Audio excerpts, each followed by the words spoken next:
Eagles Entertainment. Eagle Eye in the Sky is fueled by Gatorade, the official sports drink of the Philadelphia Eagles. Anything that move, I don't care who it is. Let's go. Give me everything you got. Play fast, play hard. Let's beat these boys tonight in their house. It's party time. It's party time. There we go. Touchdown! You are listening to the Eagle Eye in the Sky podcast. Now here's your host, Fran Duffy. That's right. Another week, we've got a tough loss to swallow as the Eagle Eye in the Sky podcast, fueled by Gatorade, continues. I'm Fran Duffy, and as always, I think we've got a great show for you here on episode number 376. At the top of today's show, we've got Chalk Talk, where I chat with Greg Cosell from NFL Films so that we can break down the most pivotal moments and themes from the Eagles' difficult defeat at the hands of the New York Giants up at MetLife Stadium. And we'll also get you ready for the team's return trip to North Jersey as they prepare to take on the New York Jets here in Week 13. Before we get there, a couple of things I want to make sure we hit on. Number one, make sure you head on over to our Apple Podcast page. Leave us a rating. Leave us a review. If you've got a question about this team, go on. Leave it there in the comment box, and we will answer it here in an upcoming episode. Obviously, make sure if you're not already, subscribe. Hit that subscribe button, and you will get these shows sent to you every single week on your podcast device. Number two, make sure you go check out some of our other football analysis content that drops early this week. We've got the All-22 review, which you can check out over on the Eagles YouTube page, really on any of the Eagles digital channels, and the post-snap read, where I dive into the Eagles' offensive performance on the ground in this game, namely looking at some of the personnel up front. I thought Jordan Mailata, Lane Johnson, everybody across that front, the tight ends, everybody chipped in a big, big way in the run game. So we'll get into that in our post-snap read. Also, when you're checking out podcasts, you got to tune into the Journey to the Draft podcast. Myself, Ben Fennell, Dane Brugler, we are talking about all the big news surrounding the NFL draft. The Senior Bowl making big waves early this week. A couple of the top quarterbacks in the country heading to Mobile in January. We will get into that. The big news with Lincoln Riley leaving Oklahoma for USC. What does the NFL draft fallout from that move? And then also to getting into some of the big winners from rivalry weekend here in college football. We're going to dive into all that in the Journey to the Draft podcast. We are talking about the top prospects each and every week. So get ready for next spring when the Eagles potentially could have 3 first-round picks. You want to be ready. Make sure you know who the top names are with the Journey to the Draft podcast. That said, let's get into this week's chat here with Greg Cosell. It's time for Chalk Talk. Let's get down to business. It's time for Chalk Talk.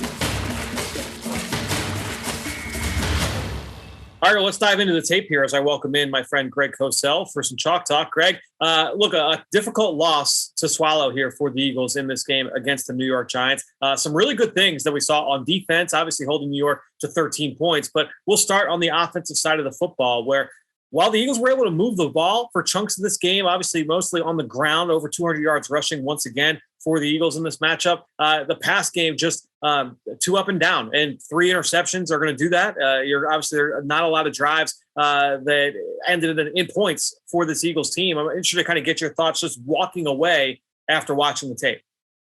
Yeah, you mentioned the interceptions. 2 of them came in the red zone, and that's always a killer. It was interesting watching the tape.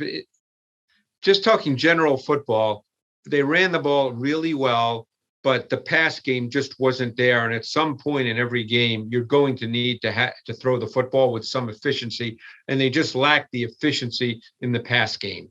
There were a couple. Obviously, everything would have been different if one of those last 2 throws was caught by Jalen Reagor, and we'd be having a different conversation, I'm sure. But I think if you're a coaching staff, you have to look at the overall big picture. You have to look from 30,000 feet and not at just one play or 2 plays. And I think everybody would agree that they're going to need more out of the passing game as they go forward. But they're clearly running the ball well. The offensive line in the run game did some really good things. There were some really physical plays in the run game. I mean, this offensive line in the run game is really becoming something to see. Yeah, I mean, the performance, I thought the tackles in particular were outstanding in this game. Obviously, the offensive line missing Jason Kelsey for majority of the matchup, but Jordan Mailata was just ridiculous in this game. Not just run game, but pass game, he was really sound as well. But his performance really stood out to me on film. I usually feel that every week, but I thought in this one in particular, it was really impressive. Yeah, I thought he and Lane Johnson were really good. I mean, we know that when it comes to pass protection, the Giants were essentially playing with two rookies, Ojulari and Roche, and then Lorenzo Carter, who's not a great pass rusher. But there were just a number of snaps where I wasn't necessarily looking, but I would just happen to see Lane Johnson just stone the pass rusher. So I thought the tackles played extremely well overall. Obviously, Nate Herbig came in and played both center initially and then right guard when Driscoll went out. And I thought he certainly held his own. Maybe there was a play or two here or there that he'd love to have back, but it was not really a case where you went, oh my God, look at Herbig. I thought the O-line as a whole in the run game and in pass protection was fine. I mean, the run game was dominant at times. Yeah, and obviously, look, the one Herbig penalty brings the touchdown off the board. Yep. Boston Scott. A few plays later, that's when Jalen Hurts throws that interception before halftime. So that was a critical penalty. But overall, I mean, we've seen what Nate Herbig can be in the NFL in terms of being that kind of starter in the league if he's forced to play snaps, whether it's at center or at guard.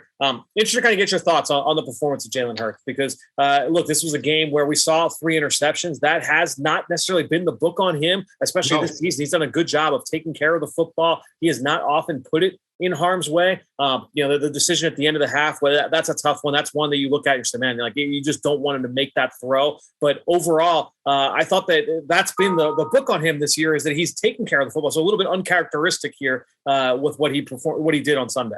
Well, I think, again, you have to look at where Hurts is in his development. Because of what's happened in the run game, I think there's been a sense that he's all of a sudden he's there as a quarterback.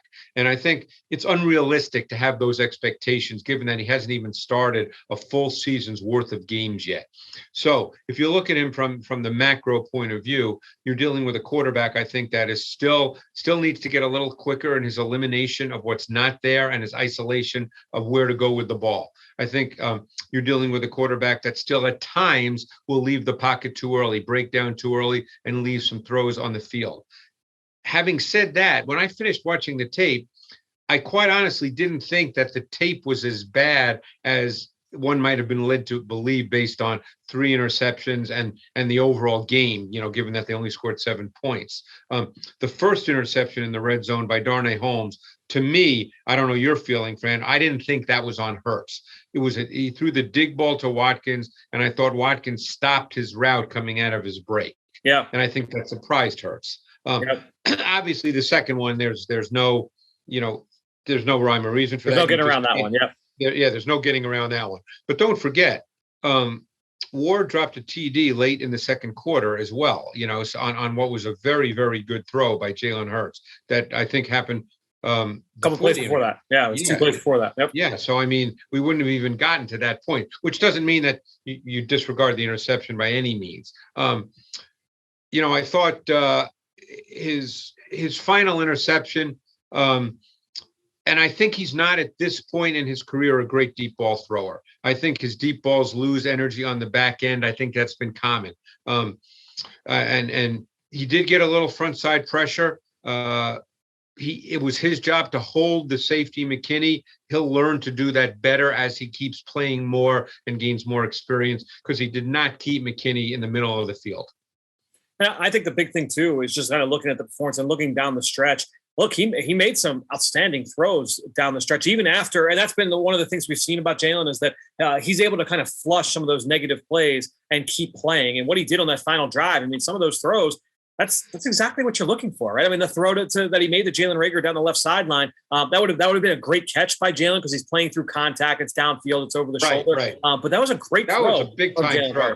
That was a big-time throw. Yeah. And then even at the end on that final play, Nick Sirianni gave a little bit of a breakdown for that play in his press conference on Monday afternoon and talked through, hey, on that play, Devontae is the first progression, then working to Dallas Goedert. They're working kind of a shallow cross concept. It was a difficult throw for Jalen, kind of working from right to left. Obviously, you don't want to throw it right away because it would have been well short of the stick. So he's got to let Devontae develop through the route a little bit. Nick Sirianni said that the route discipline between those guys wasn't outstanding on the play.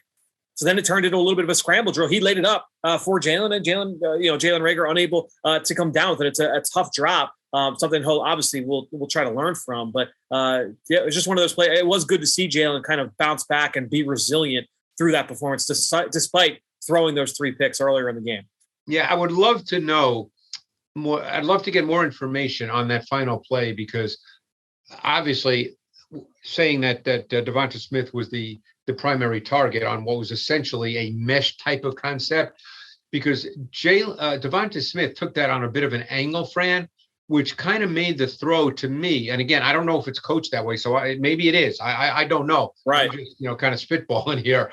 But with the angle that Devonta Smith took, it seemed to me, and I've got an ex-quarterback who works with me on the matchup show, and I asked him, and he said, that's a tough throw. He said that, just the angle of that throw, it makes it tough. So again, I don't want to say anybody did anything wrong, because I don't know how it's coached. No doubt, right. But the point is, it was not an easy throw.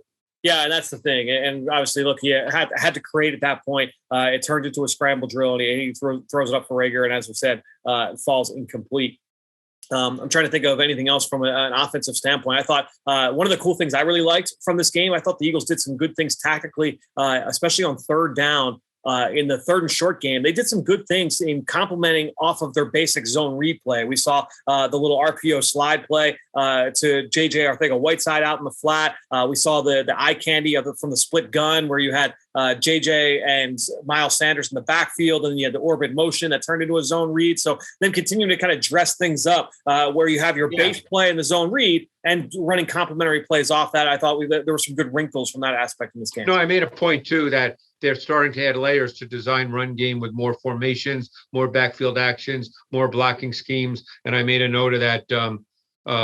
Hurts 13 yards on 3rd and 1 on third possession of the third quarter was a good example. I think it's a play you just mentioned with Arcega-Whiteside offset in the backfield and Watkins orbit motion. I thought that was, a good example of that. But they'll keep adding layers. I think that's what they're going to try to do. Where they need to become better is when they choose to throw it on first down. This was a game where they were not efficient at all throwing the ball on first down. And that's an area where you want to feel good about throwing the ball, because you know what you're going to get from a tendency and probability standpoint from the defense. Yeah. And you want to be better throwing on first down. They'll work on that this week. Yep. And one of the things we saw in the run game as well, they ran the hell out of that QB counter read for a handful of first downs. At the end of the first half, I mean, that was the running play that they had the most success. Yep.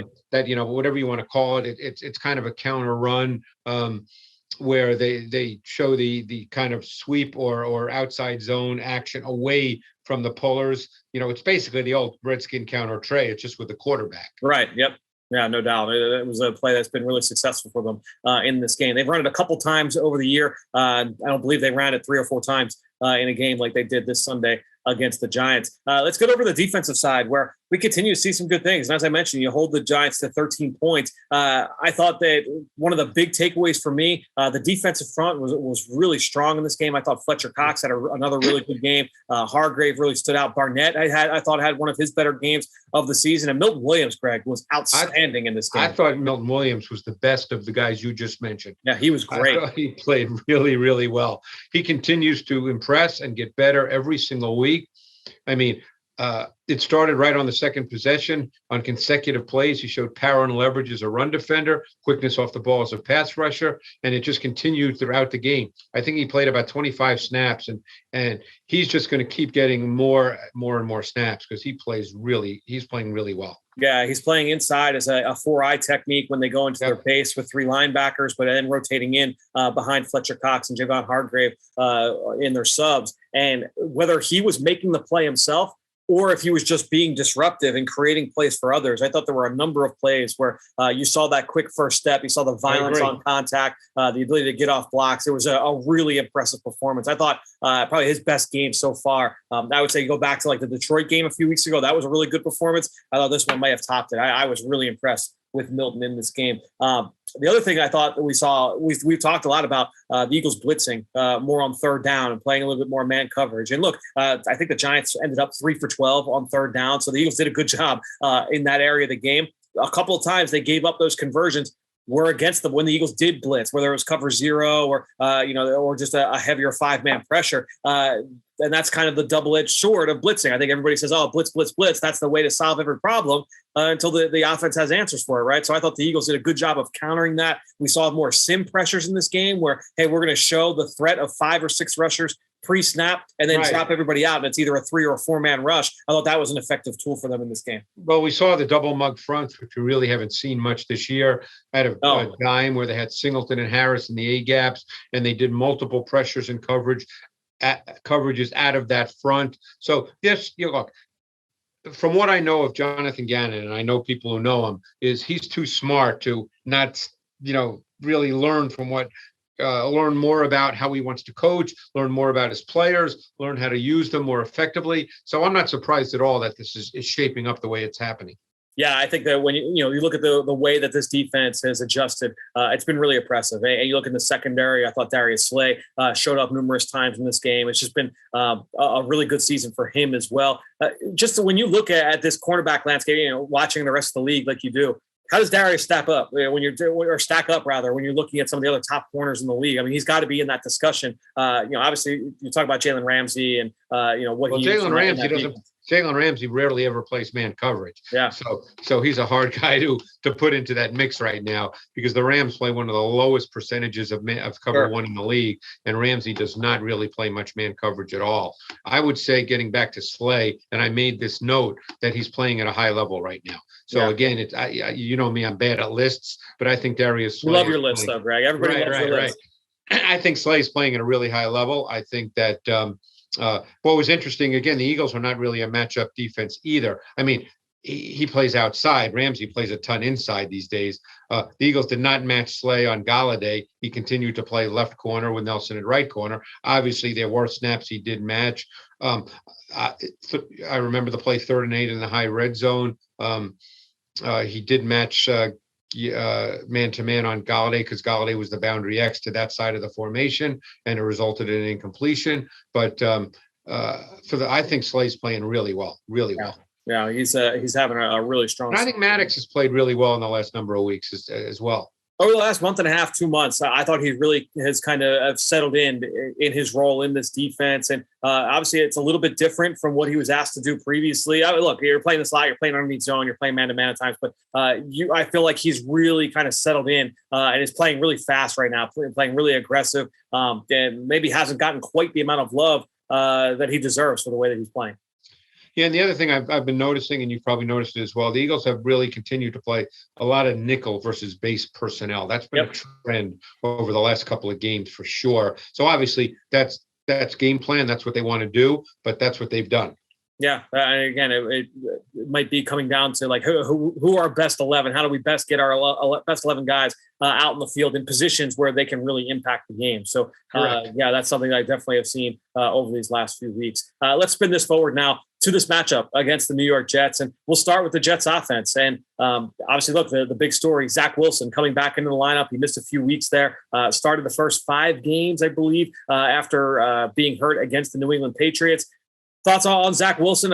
I guess we could talk about just this performance this past week against Houston, or just overall. Well, probably overall makes more sense because obviously he's a young quarterback. He's a rookie quarterback. He lost a lot of time, so he lost a lot of reps in games. Just if you look at the traits, Fran, we know, and we've talked about him before the draft, he's got a live, loose arm. He's got athletic feet. He's got all the traits you ideally look for if you're just looking at physical traits. But he struggled quite a bit, and I think he continued to do so this week. But overall, he's struggling a bit with what he's seeing. He's thrown interceptions that are the result of not seeing coverages, and we're talking about simple coverages with no late movement, with no pressure. He tends to have his body out of position a lot. I spoke to a coach this summer who actually didn't love him coming out of BYU, and he said he was too much of a trick shot artist. I think that needs to be coached out of him a little bit. I think when I watched him, I saw that his drop and his set in the pocket didn't always sync up with the routes. I think he needs work on the nuances, the disciplines, the subtleties, the details of playing quarterback at the NFL level. Whether that happens or not, only time will tell. But he's always capable of a great throw, both from the pocket and outside of structure, where he's, as I said, he has very light feet and moves extremely well. So right now he's got a ways to go. They've got some players who have really played well, young players like Elijah Moore, who've really played well in recent weeks. But I would say it's a pass game that's, at this point, pretty erratic, pretty inconsistent. you could get a B+ game, you could get a D- game. Yeah, I think, I went back last week and just watched every single drop back of his going into this game, obviously him making his comeback against Houston. So a lot of the things that you brought up, he's capable of making any throw, and his release is really quick. I mean, the arm talent is absolutely there.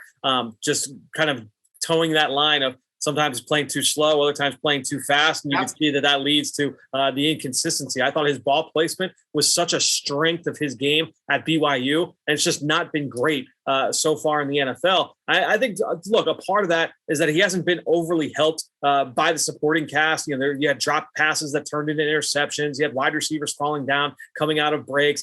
There was pressure a lot in his face. And so, they've had injuries throughout the course of that depth chart. Obviously, not having Mekhi Becton at left tackle has had a bit of an impact on him. That's been a little bit of a cascading effect on that offensive line in general. But yeah, he's been very up and down in this game against Houston, very up and down. But at any point, like you said, he's capable of making any throw and hurting you as a defense. Well, what you see, which is very common for young quarterbacks, is his eyes wander. He doesn't play with a calm helmet.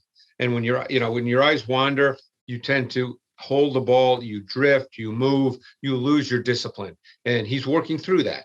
He's a really talented kid. And essentially what we're saying is he has to learn how to play NFL quarterback, and it takes time. No doubt. A guy that has not played a ton of football yet here in the NFL. Let's get to some of these pass catchers, because I do like some of the weapons they've got. Elijah Moore, the second-round pick, has really come on the last few weeks. And it's funny. When the production first started for him, it was kind of like a gadget play here. You get the end around or a wide receiver screen. All right, well, is this sustainable? Well, now you're just seeing him make plays week after week after week. And you've seen some deep balls. You've seen some intermediate catch and runs. The gadgets are still there. So Elijah Moore really developing into that kind of weapon that can impact you at all three levels of the field. Without question. And I got to tell you, I loved Elijah Moore coming out of college. Yeah, I liked him more than Kadarius Toney. Again, it's all people see things differently, but I'm not surprised at all by Elijah Moore and what he's doing in the league. Yeah, he is someone that certainly the Eagles will have to keep an eye on there. They like him a lot from the slot, and from some of those tighter splits. He might be the furthest one outside, but giving him plenty of room to operate. So that will be something to watch, as they'll try and get him isolated on a corner with lots of room to work. Corey Davis on the opposite side. He's kind of like the prototype X, Greg. I mean, at 6'3", 209, he's a big body. He does dirty work. He runs sharp routes. He's been pretty reliable at the catch point overall. He's had a couple of drops. So I think overall, Corey Davis is a solid weapon opposite Elijah Moore. James Crowder in the slot. Eagles fans aware of what he can do. So it's a solid stable of pass catchers. Yeah, and it's funny because Corey Davis in Tennessee did not play the X. He played the Z because they played A.J. Brown at the X. But I always thought Corey Davis was more suited to play X, and he's getting that opportunity. He missed a couple of games too, I think, right? Or I know he was injured. He was banged up, but right. Yeah, but I mean, he's given the inconsistency with Zach Wilson. I think Corey Davis has actually had a pretty good year. Yeah, I would definitely agree. And then you look at, they're missing now Michael Carter at running back, who was making some big plays, and he was doing a really nice job for them, both as a runner and as a pass catcher. He will be out for this game. So you've got Ty Johnson, Tevin Coleman, those guys kind of leading the way there in that running back room. Interested to kind of get your thoughts on just this backfield in general, and really the run schemes, because Mike LaFleur is the offensive coordinator. He's Matt LaFleur, the head coach of the Green Bay Packers. He's his younger brother, comes from that same Shanahan style coaching tree. Yeah, well, they do want to run the ball, and they had some success this week against Houston. So I think it does start there. That will certainly help Zach Wilson. It will help the play action pass game as well. Not so much. We know that there's not a strict correlation between running the ball and play action, but I think it allows your quarterback to be rhythmic. It slows down the pass rush. Everybody just always assumes, Fran, that play action affects second level defenders. Outside zone run action affects the defensive line as well, because their initial move is lateral, not vertical. So you gain an extra beat or so on your drop back into the pocket. I think that's where they'd like to get this offense to be. It's not quite there yet, but I think that's what they're striving toward. Not to mention, it's just exhausting to have to chase that time after time after time. For sure, yeah. That's a big part of it as well, is trying to wear those guys out. up front. Let's get into this defense where Robert Saleh, came up on the defensive side of the football, did a good job of coordinating the defenses in San Francisco the last couple of years. Interested to kind of get your thoughts on the way this defense is built and what their strengths are coming into this matchup. I think that, Robert Saleh is certainly an interesting guy. I mean, he's we know that he was the defensive coordinator for the 49ers. He was there when they went to the Super Bowl. This defense had a very bad stretch of 4 games that I think was viewed as historically bad. Yeah. I think they're starting to slowly come out of that. Now, obviously, they played the Texans this past week. The Texans do not have a very good offense. It's a makeshift O-line.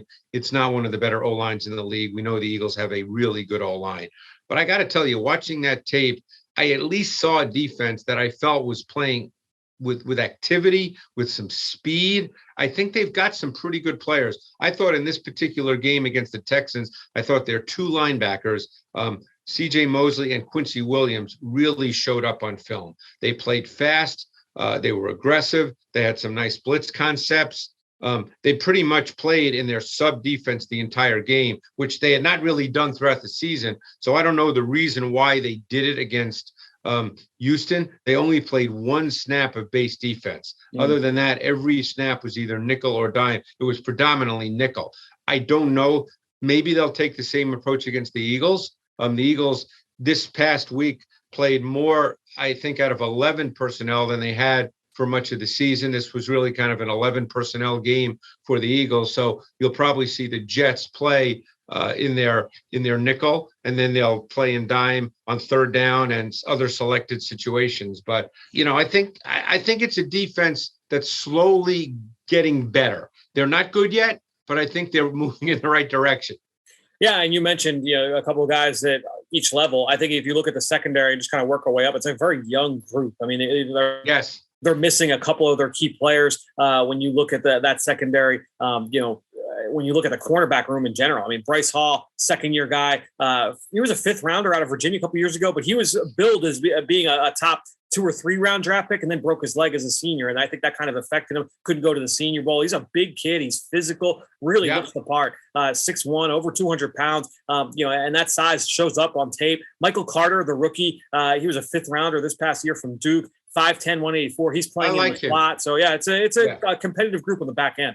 Yeah, and Austin Davis is essentially their free safety. He's the kid from Cal who can run. Rangy, real rangy. Yep. Yeah, he was thought of very highly. I know I watched his tape. I'm sure you did too when he came out of college. Yep. He has ability. They have players. They're just extremely young. Losing Marcus May is a big loss. Yes. They don't really have a second safety. But they've got some pretty good players up front too. That's why I say that this defense can be improving because, Sheldon Rankins is there. Unfortunately, he's been injured a lot, but I remember when he came out of college and he had stretches where he was your classic 3 technique, great burst, great lateral quickness, great feet. He has moments when he's very much like that. Franklin Myers has turned into a nice player. I mean, he had 2 sacks and an interception this week. This kid's athletic. He's long. He's powerful. He's quick. He's a good player.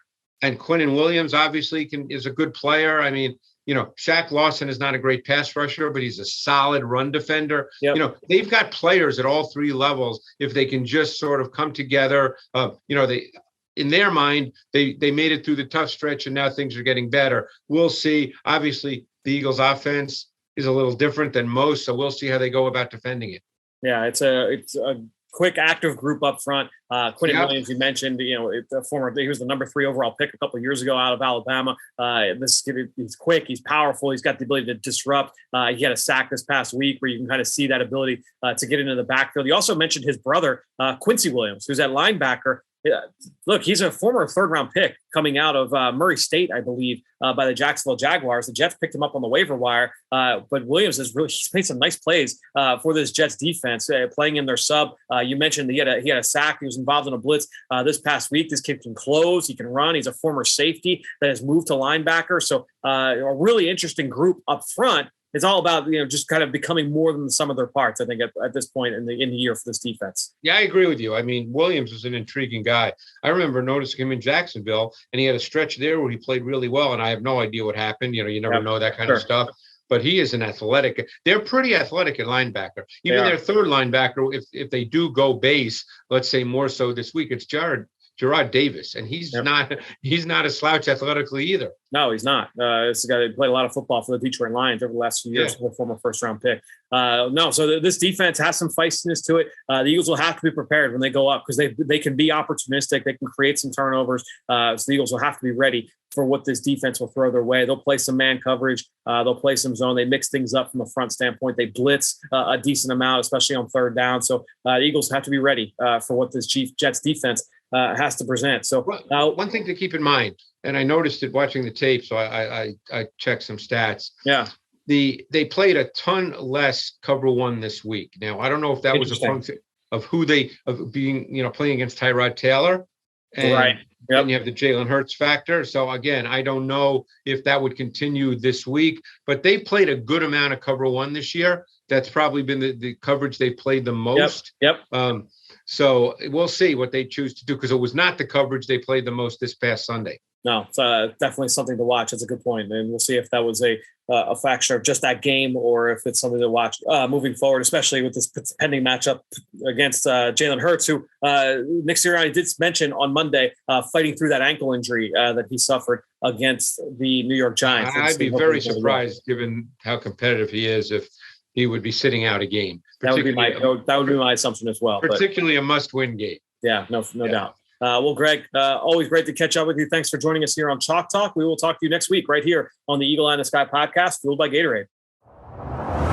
Hey, Eagles fans, get ready for the game each Sunday with an exclusive look at Eagles pregame warm-ups brought to you live each week when you join myself, Amy Campbell, and Eagles insider Dave Spadaro on the Kickoff Show presented by Exalta. We provide Eagles-focused analysis, late-breaking news, and the team perspective that you cannot get anywhere else. The Kickoff Show presented by Exalta can be seen live 50 minutes before kickoff on PhiladelphiaEagles.com, the Eagles mobile app, and the team's social media channels. Now it's time to hear from you, the fans, in the Draft Mailbag.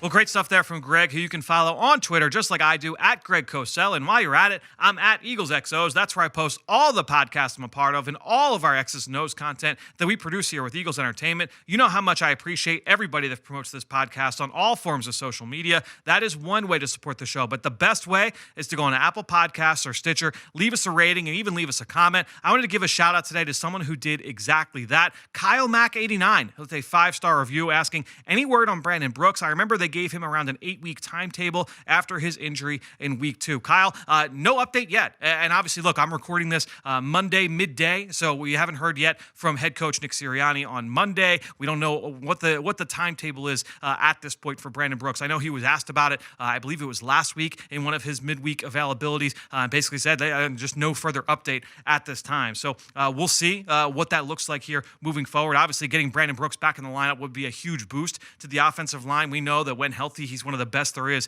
in the NFL, but just something we'll have to continue and wait for more word there. So sorry I don't have more info for you there, Kyle, but I really appreciate the 5-star review, appreciate the question. Again, any question you leave us helps us, and we hope to help you. So appreciate everybody that has gone on and shown us your support of this show and all the rest of our podcasts here with Eagles Entertainment. That being said, I think that'll do it. Another show in the books here on the Eagle Eye in the Sky podcast, fueled by Gatorade. For everybody here at the NovaCare Complex, I am Fran Duffy. We will talk to you later this week. When the clock hits all zeros, the game might be over, but the action is not. Join us for the post-game show presented by Rico for instant reaction. Watch live as Coach Nick Sirianni and Eagles players come to the podium and meet with the media. We will make sure you do not miss a word. Myself, Ike Reese, and Gabriella DiGiovanni will also break down the game live at the desk and hear from Eagles insider Dave Spadaro to get his thoughts. The post-game show presented by Rico can be seen on PhiladelphiaEagles.com, the Eagles mobile app, and the team's social media channels.